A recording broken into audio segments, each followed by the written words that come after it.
আসসালামু আলাইকুম ওয়া রাহমাতুল্লাহি ওয়া বারাকাতুহু।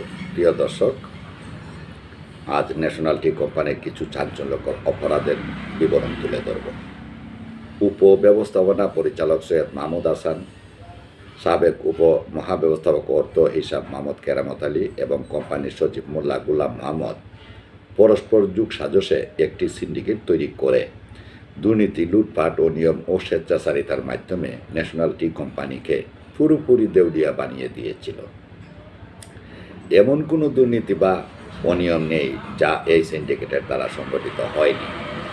এই সিন্ডিকেটের সকল অনৈতিক কার্যকলাপ ও দুর্নীতিকে সমর্থন করতেন তৎকালীন কোম্পানির চেয়ারম্যান শেখ কবির হোসেন, যিনি শেখ হাসিনার চাচা। তার সাথে এই সিন্ডিকেটের বিশেষ সম্পর্ক ছিল। সৈয়দ মাহমুদ হাসান এর জিএম পদে নিয়োগ সংক্রান্ত বিষয়ে দুর্নীতি প্রসঙ্গে 2022 সালে ন্যাশনাল টি কোম্পানির জিএম পদের জন্য পত্রিকায় বিজ্ঞপ্তি দিয়েছিল। সেই সময় সৈয়দ মাহমুদ হাসান মৌখিক পরীক্ষায় সর্বনিম্ন নম্বর পেয়েছিল, কিন্তু সাবেক প্রধানমন্ত্রী শেখ হাসিনার চাচা ন্যাশনাল টি কোম্পানির চেয়ারম্যান শেখ কবির হোসেন ও সালমান এফ রহমান এর বিশেষ আনুকূল্যে সৈয়দ মাহমুদ হাসানকে জিএম পরীক্ষায় সর্বোচ্চ নম্বর দেওয়া হয় এবং তাকে জিএম পদে নিয়োগ দেওয়া হয়।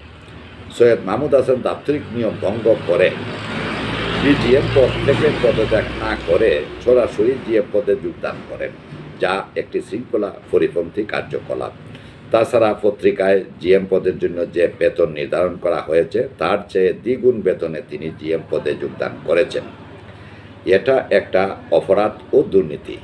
সৈয়দ মাহমুদ হাসান ডিজিএম পদ থেকে পদত্যাগ না করে তার পিএফ এবং গ্র্যাচুইটি উত্তোলন করে ফেলেছেন, যা সম্পূর্ণ বেআইনি কার্যকলাপ। প্রিয় দর্শক, আবারও শুভেচ্ছা অভিনন্দন জানিয়ে আমি শাহ মোহাম্মদ হুমায়ুন কবির বলছি। আপনারা যদি এই চ্যানেলে নতুন হয়ে থাকেন অবশ্যই চ্যানেলটি সাবস্ক্রাইব করবেন এবং আমাদের সঙ্গে থাকবেন।